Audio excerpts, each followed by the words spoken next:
सभी को नमस्कार। इंजीनियरिंग ड्राइंग और कंप्यूटर ग्राफिक्स पर हमारे एनपीटीईएल ऑनलाइन प्रमाणन पाठ्यक्रमों में आपका स्वागत है। हम मॉड्यूल नंबर 7 में सरफेस मॉडल बनाने के तरीके के बारे में सीख रहे हैं और इसके अलावा हम कंप्यूटर ग्राफिक्स पर अवलोकन के बारे में कुछ सीख रहे हैं।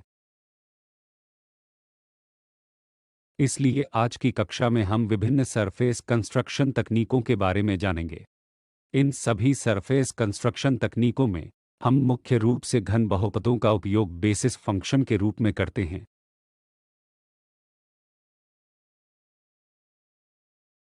उदाहरण के लिए हमारे पास U1, U2, U3 आदि जैसे डेटा पॉइंट हैं और यदि आप में रुचि रखते हैं, पहले वक्र की रचना करने में हम यह आरोपित करेंगे कि यह एक घन संबंध को संतुष्ट करेगा जहां C0 C1 C2 C3 गुणक हैं और U एक पैरामीटर है जिससे हम यह कहने की स्थिति में हो सकते हैं कि एक्स वाई जेड निर्देशांक क्या हैं।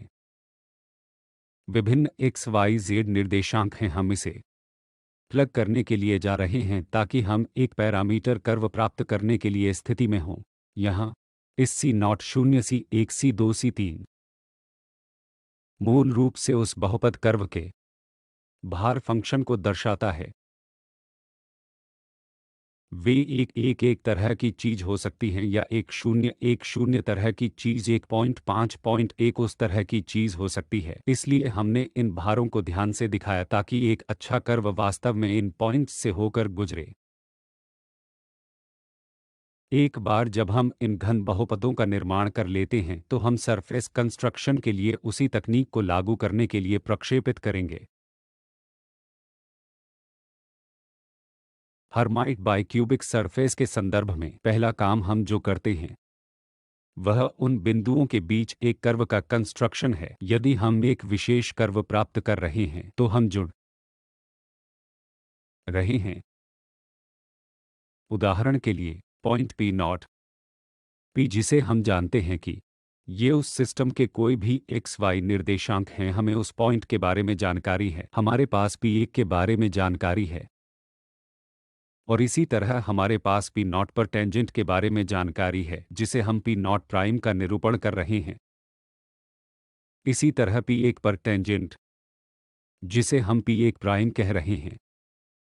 यदि हमारे पास यह जानकारी दिशा में एक कर्व है, यदि हम उन टेंजेंट सूचनाओं और पॉइंट जानकारी के आधार पर प्रक्षेपित कर सकते हैं एक चिकना कर्व यदि हम उससे गुजर रहे हैं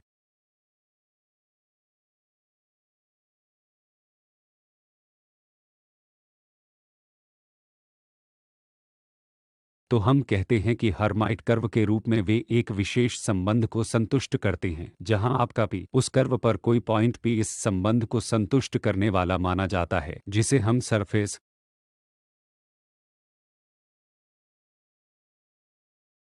पर भी ढूंढने का प्रयास कर रहे हैं। इसलिए आप किसी भी हर्माइट कर्व को चुनें जो उस सतह से गुजर रहा हो। उस पॉइंट को चुनें जहां U V जानकारी है कि उस सरफेस पर हमारे पास पैरामीट्रिक वेरिएशन है। पॉइंट UV की दिशा में इस संबंध को पॉइंट तथा टेंजेंट जानकारी के आधार पर संतुष्ट करने के लिए जो हमारे पास है। और जब हम का निर्माण कर रहे हैं तो हम भार तथा अन्य वस्तुओं जैसे कुछ मामलों को कम करने का प्रयास करते हैं। आगे के उद्देश्य के लिए हम फंक्शन वैल्यू का उपयोग करने का प्रयास करते हैं। हम फंक्शन वैल्यू का उपयोग करते हैं और उनके डेरिवेटिव भी उस सरफेस को प्राप्त करने के लिए इसे विभिन्न पॉइंट पर लागू करने का प्रयास करते हैं और वह मैट्रिक्स इस बात पर आधारित है कि यह कितनी चिकनी है, कि यह कितनी नियमित रूप से अनुकूलित या खराब स्थिति में है। इसके आधार पर हम इन सरफेस का निर्माण करने जा रहे हैं। सरफेस कंस्ट्रक्शन के अन्य भी तरीके हैं जिन्हें बेजियर कर्व तथा बेजियर सरफेस भी कहते हैं। उस में P1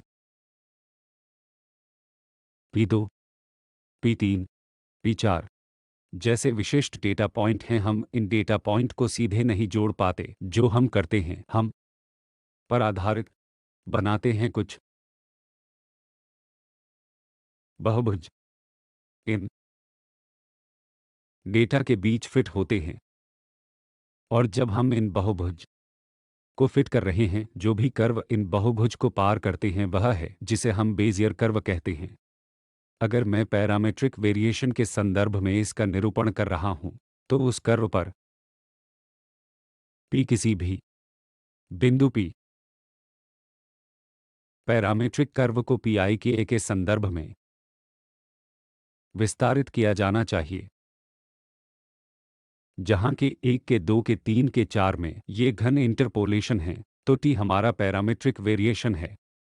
जैसे हमारा u एक घन बहुपद ए घन विभिन्न प्रकार के प्रारूपों में है। हम ध्यान से समायोजित करने जा रहे हैं ताकि हम एक पॉलीगोन के निर्माण की स्थिति में हो जाए जिससे यह विशिष्ट पॉलीगोन कर्व वास्तव में गुजरता है। अगर हम ऐसा करने जा रहे हैं तो उस तरह के कर्व्स जिन्हें हम बेजियर कर्व्स कहते हैं, और ये सबसे लोकप्रिय निरूपण कर्व हैं। और जब हम इस प्रकार के को खींच रहे हैं, तो हमें उस चिकने कर्व की ड्राइंग के लिए केवल 4 पॉइंट की आवश्यकता होती है। उदाहरण के लिए हम बिंदु P1, P2, P3, P4 है। इस एक को निरूपित करने का एक तरीका है, शायद मैं सिर्फ एक रेखा की तरह निर्माण करने जा रहा हूं, या शायद I केवल एक स्पलाइन की भांति कुछ बनाए। इस बेजियर निरूपण के साथ जाना है जिससे को न्यूनतम किया जा सके, हम कर्व बनाने की स्थिति में होंगे।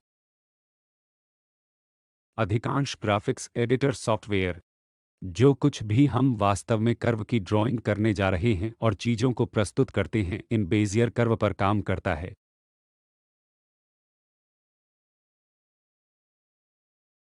यदि आप यह देख रहे हैं कि 3 डायमेंशन में, उदाहरण के लिए ये 4 डेटा पॉइंट हैं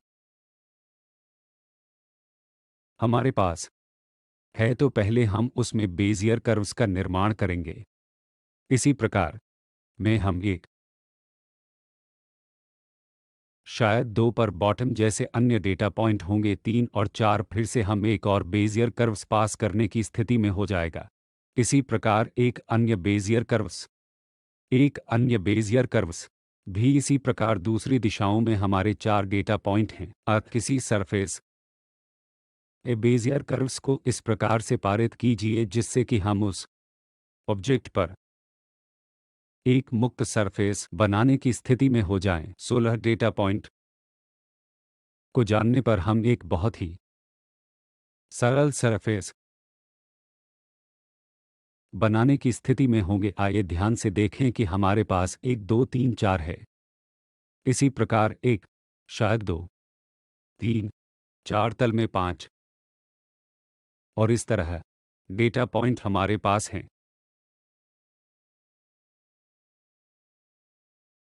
अब हमें एक सरफेस बनाना होगा क्योंकि ये डेटा पॉइंट बिखरे हुए हैं। वास्तव में उस सरफेस पर सबसे अच्छा तरीका क्या है? इसके अतिरिक्त उद्देश्य की आवश्यकता है कि यदि हमें इन बेजियर कर्व्स के सिद्धांतों का उपयोग करके न्यूनतम 16 डेटा पॉइंट हों तो हम इस एक स्मूथ सरफेस का निर्माण कर सकते हैं। सरफेस की तरह कर्व स्वयं तब तक विद्यमान नहीं होता जब तक हम इन 4 बिंदुओं को जोड़कर कुछ गुणक द्वारा भारित नहीं करते हैं। इसलिए क्या है कि कर्व क्या है? हम क्या इन विविक्त डेटा पॉइंट यहां से हम इसे बनाने की कोशिश कर रहे हैं। निरूपण का दूसरा तरीका ये आंकड़े बी स्प्लाइन नामक सरफेस बनाने का प्रयास करते हैं जिसे भी बेसिस स्प्लाइन तकनीक कहते हैं। क्योंकि यह एक ड्राइंग कोर्स है, हम यह एक बहुत सारे विवरण में इन कर्व के गणितीय निर्माण में नहीं जा रहे हैं, लेकिन सिर्फ इस बारे में समग्र विचार रखने के लिए कि किस तरह के एप्लीकेशन के लिए किस तरह के कर्व अच्छे हैं। हम इसके बारे में क्या सीखने जा रहे हैं। स्प्लाइन तकनीकों के आधार पर हम किसी घन बहुपद के बजाय बहुभुज का उपयोग करने के लिए जा रहे हैं। तो किसी भी घन बहुपद का उपयोग करने के बजाय अगर हम इन बहुभुज रखने जा रहे हैं तो हम उसे बेसिस स्प्लाइन कहते हैं। बी स्प्लाइन टर्म को आइजैक जैकब शोनबेर्ग ने रेखांकित किया था और यह बेसिस स्प्लाइन कहने का एक संक्षिप्त निरूपण है। ऑर्डर एन का स्प्लाइन फंक्शन एक वेरिएबल इंडेक्स में डिग्री n-1 का एक पीसवाइज बहुपद कार्य है। x वे स्थान जहां पीस मिलते हैं वे नॉट के रूप में जाने जाते हैं। स्प्लाइन कार्यों का मुख्य गुण यह है कि ये तथा उनके व्युत्पन्न संतत हो सकते हैं जो नॉट की बहुलता के आधार पर हम स्मूथ कर्व के कारण कितना जटिल हो सकते हैं। और हम घनपथों जैसे कुछ भी उपयोग नहीं करते जैसा कि हमने बेजियर कर्व्स के लिए उपयोग किया है, लेकिन यहाँ हम बहुभुजों का उपयोग इन बहुभुज को सावधानीपूर्वक समायोजित करके करते हैं। हम सतह बनाने की स्थिति में होंगे। उदाहरण के लिए हमारे पास ये डेटा पॉइंट सबसे सरल समचतुर्भुज है। मैं वास्तव में ठीक कर सकता हूँ पूंछ की तरह कुछ है। एक आयताकार पुछ मैं रख सकता हूँ, शायद एक रोम्बस मैं वास्तव में, या शायद एक त्रिभुज बना सकता हूँ। मैं वास्तव में निर्माण कर सकता हूँ। इन प्रकार की वस्तुओं को परिवर्तित करने की स्थिति में आई इस सरफेस बनाने की स्थिति में होगा। इस प्रकार पर आधारित यह षटभुज तथा डोडेकहीड्रन हो सकते हैं तथा वस्तुओं पर हम एक अच्छा सरफेस बनाने की स्थिति में होंगे।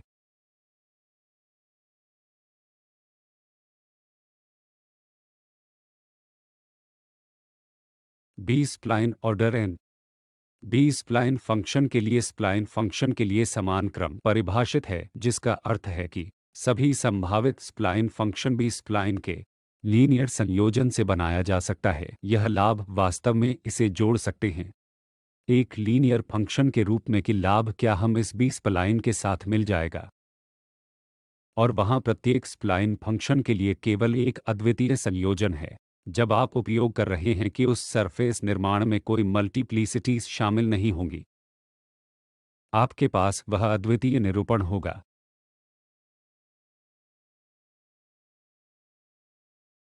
उदाहरण के लिए जहाज के पतवार की तरह आप निर्माण करना चाहते हैं और इसी तरह आमतौर पर ये भी स्प्लाइन सरफेस काफ़ी लोकप्रिय हैं। अगर आप कोई कैड सॉफ्टवेयर खोलते हैं तो हो सकता है सॉलिडवर्क्स, ऑटोकैड ये विकल्प आपके पास होंगे या ओपनजीएल ये सॉफ्टवेयर की तरह हैं जहां आप इन तरह के विकल्प होगा। क्या आप इसे वास्तव में भी स्प्लाइन या बेजियर कर्व्स या हर्मिट बेसिस फंक्शन जैसे इंटरपोलेट करना चाहते हैं?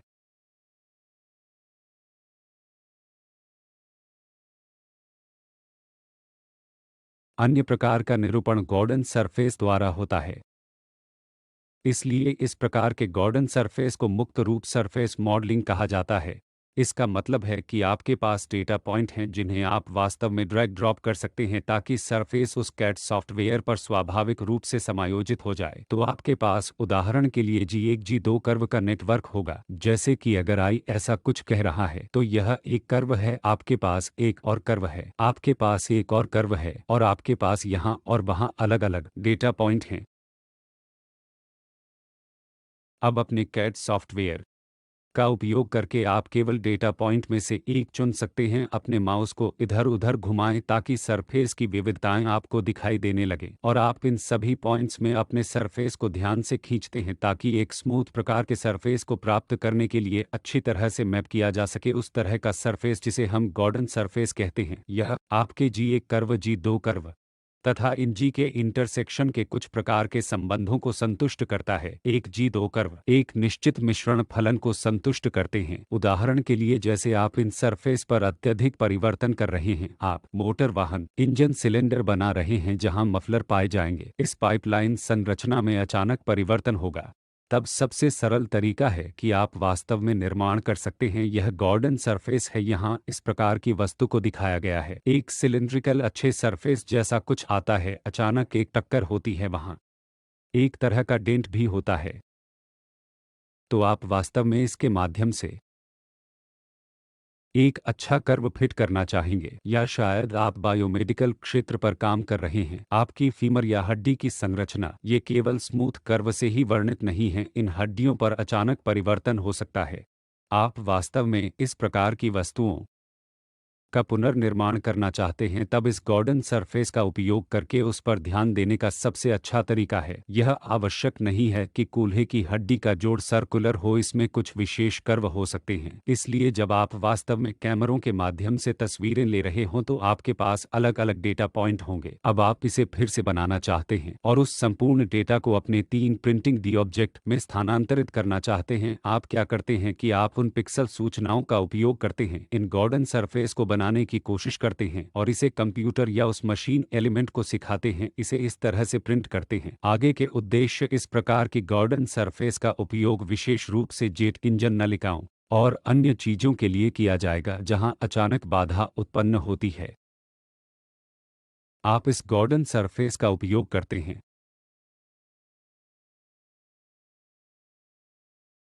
अन्य प्रकार की सरफेस कून सरफेस हैं।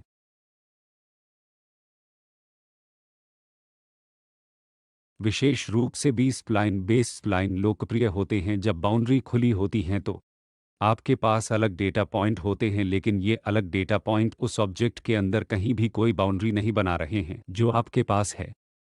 तो आप बी स्प्लाइन का उपयोग करते हैं, लेकिन यदि ये डेटा एक विशेष प्रकार की बाउंड्री पर इंगित करते हैं तो हम इस कून सरफेस को नियोजित करते हैं और यह कून सरफेस बेहतर सन्निकटन है।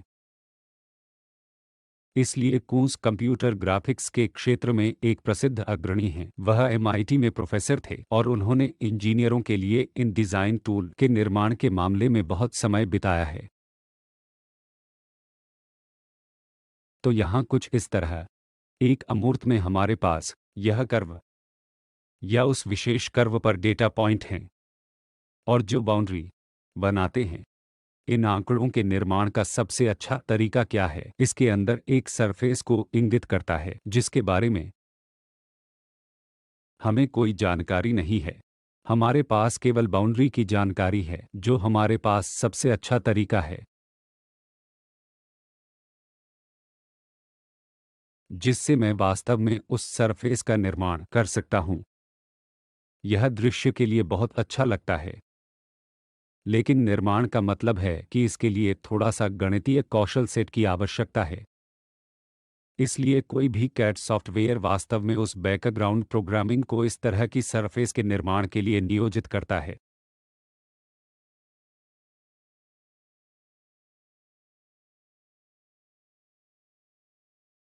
एक कूंस पैच एक प्रकार का मैनिफोल्ड पैरामीटर है जिसका उपयोग कंप्यूटर ग्राफिक्स में आसानी से अन्य सरफेस को एक साथ जोड़ने और कंप्यूटेशनल यांत्रिकी एप्लीकेशन में किया जाता है, विशेष रूप से परिमित तत्व विधियों और बाउंड्री एलिमेंट विधियों में।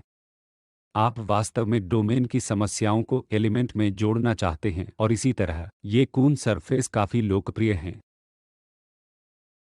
इसलिए उन क्षेत्रों को समझने के लिए डिफरेंशियल समीकरणों को हल करने के लिए कुछ गणितीय प्रक्रियाएं हैं जिन्हें हम परिमित एलिमेंट विधि कहते हैं। आपके पास इन विशेष चीजों में से एक पर बाउंड्री की स्थिति है और शायद एक सरफेस जिसे आप वास्तव में एक शार्प सरफेस का प्रतिनिधित्व करना चाहते हैं, तो आप इस कून सरफेस को नियोजित करते हैं। यहाँ तक कि मेशिंग भी स्थानीय रूप से जूमिंग कर रहे हों, इस चित्र में यह कौन पृष्ठ सदैव सहायक सिद्ध हो सकते हैं।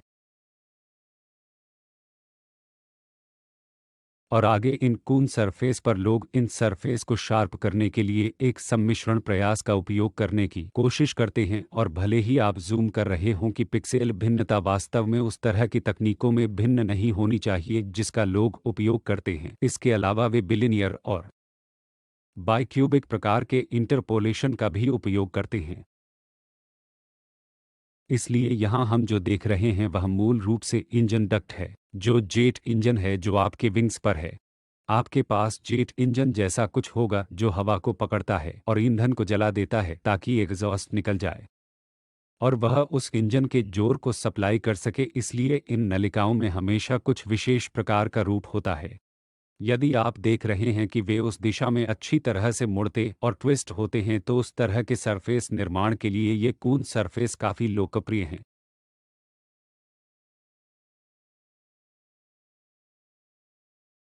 इसके अलावा जब आपके पास ये कर्व होते हैं एज में, हम वास्तव में बहुत शार्प चीज़ें नहीं चाहते हैं, जिससे इन शार्प एज को संभालना हमेशा थोड़ा मुश्किल हो जाता है। हम इसे इस तरह की चीज़ से गोल करना चाहते हैं। यदि आप ऐसा करने जा रहे हैं तो हम उसे सरफेस की प्लेट कहते हैं। उदाहरण के लिए हमारे पास एक प्लेट, एक आयताकार प्लेट है, और फिर से हम एक दूसरे से जुड़ना चाहते हैं।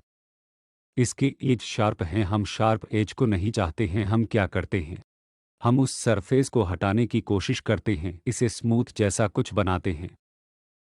उदाहरण के लिए यहाँ उस आयताकार भाग में शार्प एज हैं।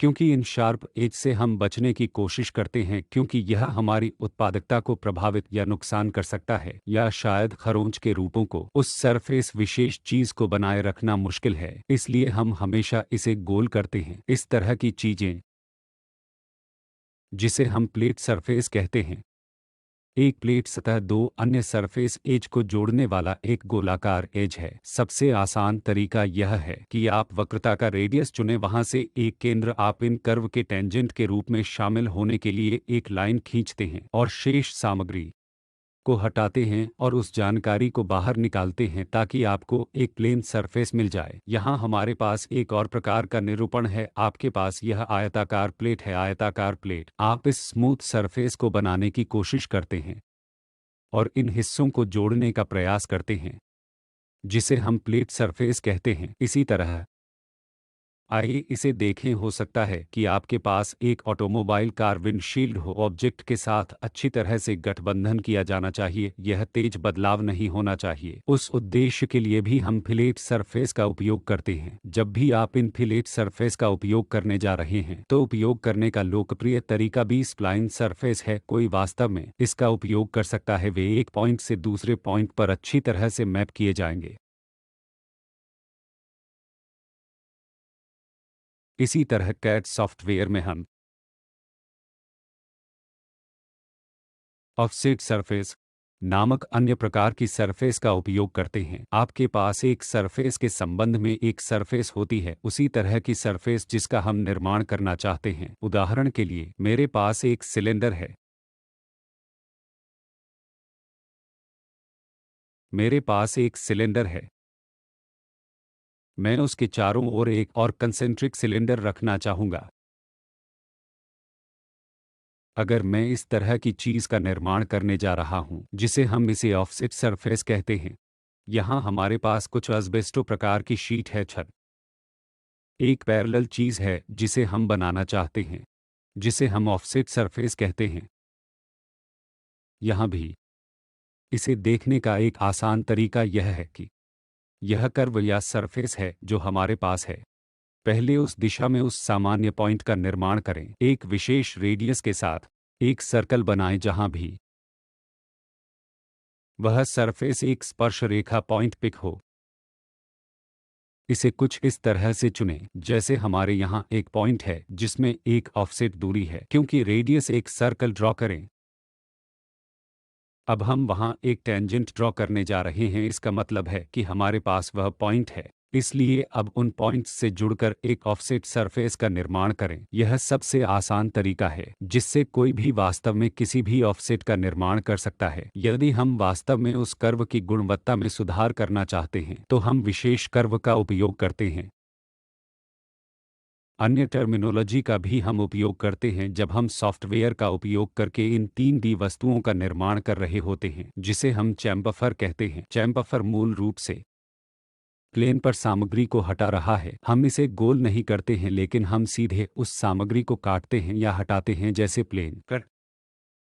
उदाहरण के लिए यदि हम इसे प्लेनर व्यू में देख रहे हैं तो आइए विचार करें कि यह वह ऑब्जेक्ट है जो हमारे पास 2 डायमेंशन में है। हम वास्तव में उस सामग्री को हटाना चाहते हैं जो अतिरिक्त शेष सामग्री को हटा दे। अगर हम ऐसा करते हैं तो हम उसे चैम्बफर कहते हैं। हम जानते हैं कि हम इसे गोल करना चाहते हैं तो हम पट्टिका कहते हैं। उदाहरण के लिए यहाँ ताजमहल के पास आर्किटेक्चर के दृष्टिकोण को देखते हैं। वहाँ एक प्रवेश द्वार है, महान टावर।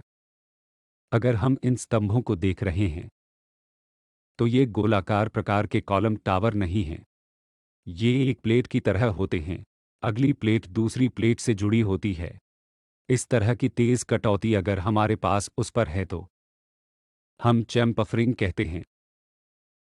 चैम्फरिंग हमेशा एक अच्छा कट होता है जो हमारे पास होगा, क्योंकि आर्किटेक्चरल पॉइंट से आपके पास उस तरह की चीज हो सकती है जिसे आप उस चैम्फर सरफेस पर किसी तरह की तस्वीरें चिपकाना चाहते हैं। इसलिए आपको फ्लैट सरफेस की बजाय प्लेन सरफेस की आवश्यकता होती है, तो आप उस चैम्फर के साथ जाते हैं।